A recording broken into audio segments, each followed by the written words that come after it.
Assalamualaikum warahmatullahi wabarakatuh. Alhamdulillahirrabbilalamin. Wassalatu wassalamu ala asrafil anbiya wal mursalin wa ala alihi washabihi ajmain. Amma ba'du. Perkenalkan, nama saya Desina Anggerini dari kelas 2 Rek A MGT 5 dengan NIM 220304246. Di sini saya akan menjelaskan pemahaman saya tentang pengantar manajemen dari pertemuan 9 sampai akhir dengan dosen pengampu Bapak Dr. Husnul Fikri, SEMM.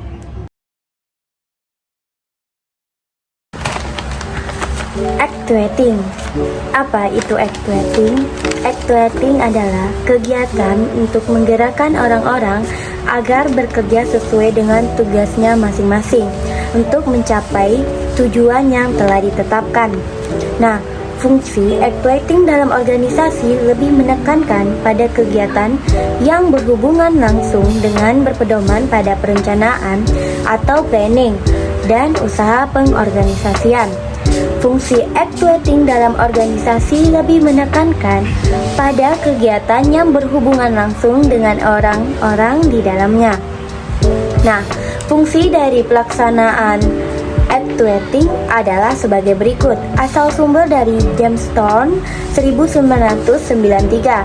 Yang pertama, mengimplementasikan proses kepemimpinan, pembimbingan, dan pemberian motivasi kepada tenaga kerja agar dapat bekerja secara efektif dan efisien dalam pencapaian tujuan. Yang kedua, memberikan tugas dan penjelasan rutin mengenai pekerjaan. Yang ketiga, menjelaskan kebijakan yang ditetapkan. Yang keempat, proses implementasi program agar dapat dijalankan oleh seluruh pihak dalam organisasi, serta proses motivasi agar semua pihak tersebut dapat menjalankan tanggung jawabnya dengan penuh kesadaran dan produktivitas yang tinggi. Fungsi actuating ini harus dimulai pada diri manajer. Kenapa?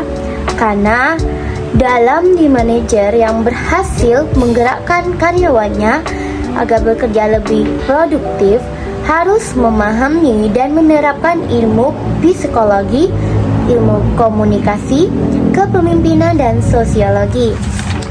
Nah, tujuan fungsi actuating adalah A. Menciptakan kerjasama yang lebih efisien. B. Mengembangkan kemampuan dan keterampilan staf. C. Menumbuhkan rasa memiliki dan menyukai pekerjaan. D. Mengusahakan suasana lingkungan kerja yang meningkatkan motivasi dan prestasi kerja staf. E. Membuat organisasi berkembang secara dinamis. Jadi, peran dalam pencapaian tujuan tersebut adalah pimpinan. Karena dalam hal ini, pimpinan yang selalu mengusahakan suasana kerja yang meningkat dengan diberikan motivasi dan prestasi supaya bawahannya lebih bersemangat dalam bekerja. Prinsip pelaksanaan actuating. Yang satu, prinsip mengarah pada tujuan. Yang kedua, prinsip keharmonisan dengan tujuan. Yang ketiga, prinsip kesatuan komando. Nah, cara pelaksanaan actuating itu secara singkat. Yang A, orientasi. Yang B, perintah. Dan C, delegasi wewenang. Sekian pemahaman saya tentang actuating.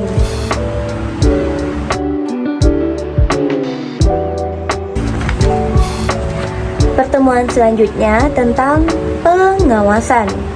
Pengawasan adalah suatu proses kegiatan yang dilakukan untuk memantau, mengukur, dan bila perlu melakukan perbaikan atas pelaksanaan pekerja sehingga apa yang telah direncanakan dapat dilaksanakan sesuai dengan tujuan yang diinginkan. Tujuan pengawasan adalah untuk menghindari kemungkinan adanya terjadi penyelewengan, penyimpangan, baik yang bersifat anggaran atau budgeting ataupun proses atau prosedur, dan wewenang atau authority. Nah, adapun tujuan pengawasan secara khusus yaitu 1. Menjamin ketetapan pelaksanaan tugas sesuai dengan rencana tersebut, kebijaksanaan dan perintah. Yang kedua, melaksanakan kegiatan. Yang ketiga, mencegah pemborosan dalam penyimbangan itu. Yang keempat, menjamin terwujudnya kepuasan masyarakat atas barang dan jasa yang dihasilkan. Yang kelima, membina kepercayaan masyarakat terhadap kepemimpinan organisasi yang dihasilkan. Nah, manfaat pengawasan. 1. Menentukan tujuan dan cara mencapai atau planning. Yang kedua, struktur organisasi dan aktivitas atau organizing. Yang ketiga, memotivasi atau mengarahkan anggota atau actuating. Langkah-langkah melakukan penguasaan ada 4. Yang pertama, menetapkan standar. Yang kedua, pengukuran kegiatan. Yang ketiga, membandingkan kegiatan dengan standar. Yang keempat, melakukan tindakan koreksi. Sekian pemahaman saya tentang pengawasan.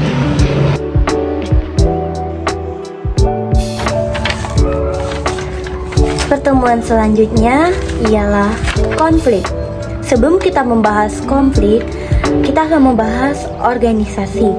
Organisasi adalah sekumpulan orang-orang yang saling bekerja sama untuk mencapai tujuan.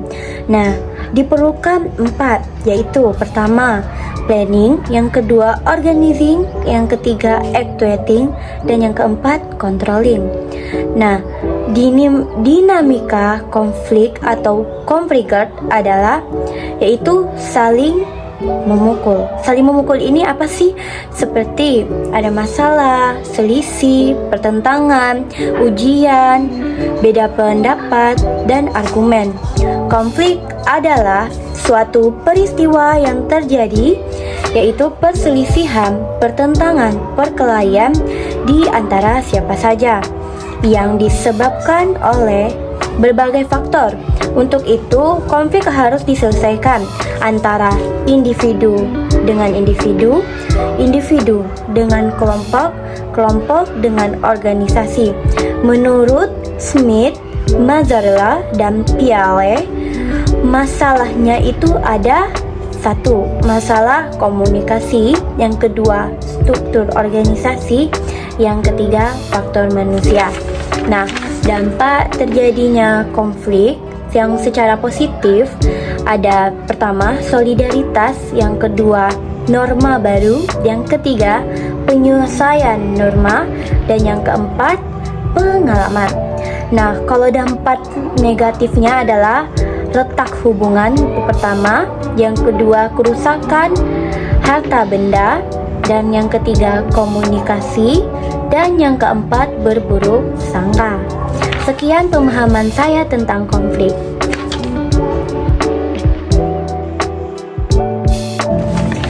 Pertemuan selanjutnya ialah kepemimpinan.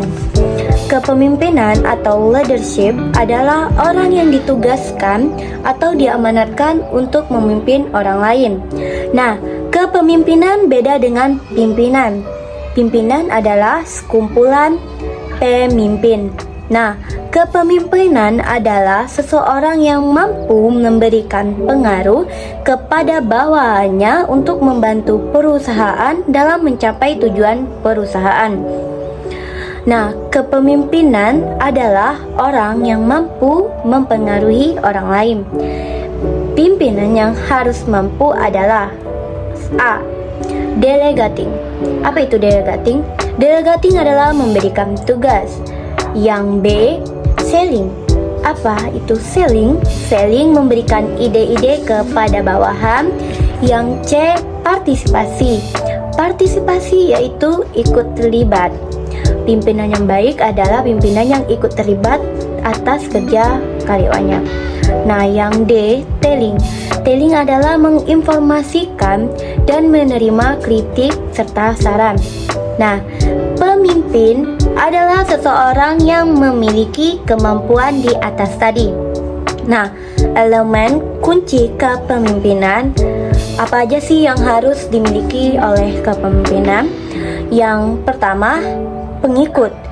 Bagaimana pemimpin dapat dikatakan pemimpin kalau dia tidak ada pengikut? Yang kedua, perubahan positif. Dan yang ketiga, motivasi dan tekad. Keempat, bekerja sama. Dan kelima, mampu manajemen. Nah, TOC atau Theory of Change yaitu adalah A. Mampu menganalisa permasalahan. Yang B. Dapat memberikan solusi. Nah, tipe kepemimpinan ada 3. Yang satu, karismatik. Apa tuh karismatik? Yaitu adalah seseorang yang mempunyai daya tarik atau ciri khas. Yang kedua, demokratik, yaitu seseorang yang memiliki pemikiran yang luas. Yang ketiga, militeristik, adalah seseorang pemimpin yang memiliki disiplin tinggi. Sekian pemahaman saya tentang mata kuliah pengantar manajemen dari pertemuan 9 sampai akhir. Terima kasih